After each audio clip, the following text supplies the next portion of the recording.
Hello, my name is Retnick, and I am officially your new teacher. I will begin my new career as a teacher by explaining the most epic, amazing, dramatic, romantic, climactic, cinematic, aerodynamic Supreme Court case in the history of these 50 United States.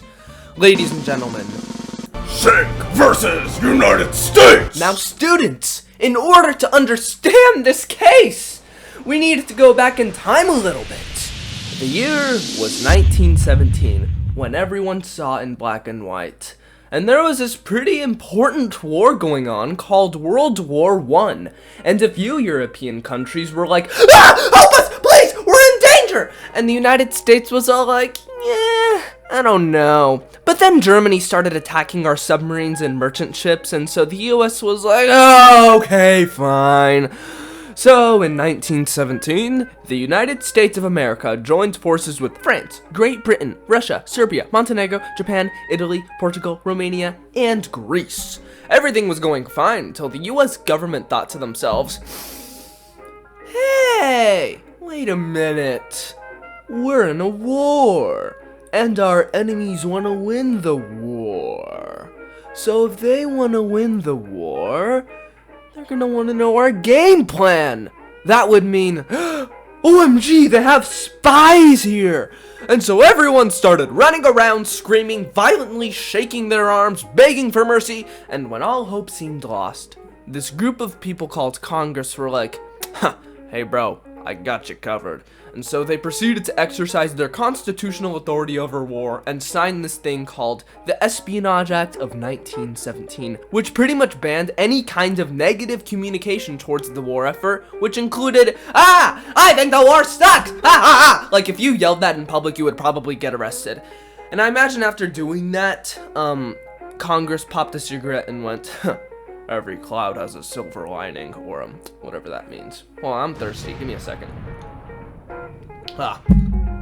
Man, okay. So, during all of this commotion, there's this guy named Charles Shank. Okay, I can't for the life of me find a picture of Charles Shank, so just picture some guy with, like, I don't know, a Charles Shanky look, okay? He's the leader of the Socialist Party and has what people today like to call a main character complex.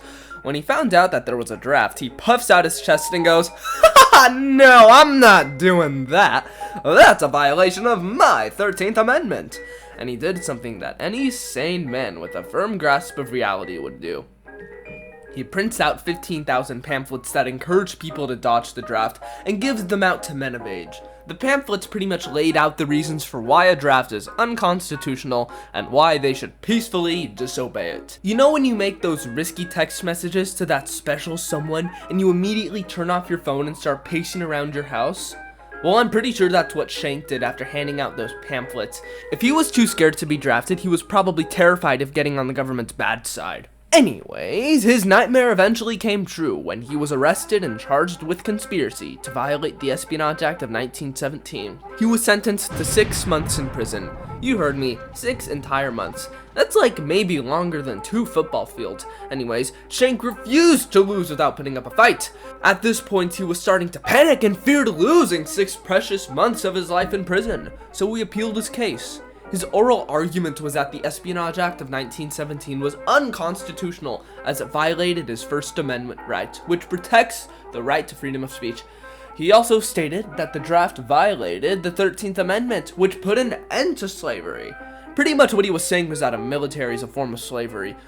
And with all this information at hand, Shank made the claim that his arrest was invalid.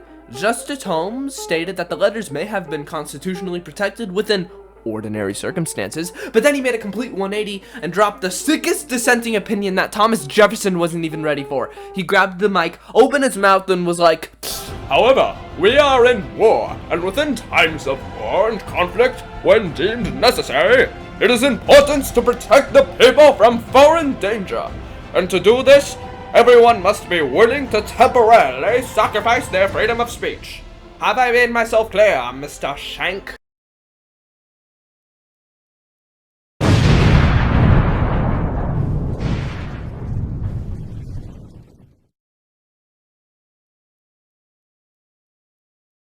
Everyone in the courtroom was like, ooh, he said it, bro. Man, things are really starting to get wild in the middle school cafeteria. So after all of that, the court voted during their conference, and they kept the convictions already made.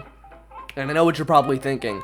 Shank probably started aggressively flapping his arms and flew away to never be seen again. But no. Unfortunately, he was arrested and served his entire 6-month sentence.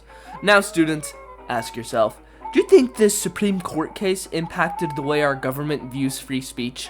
If you said yes, then yes. You see, the true power Congress has regarding free speech came into light after the Espionage Act of 1917, and people started to put less trust in the government's ability to protect their freedom of speech.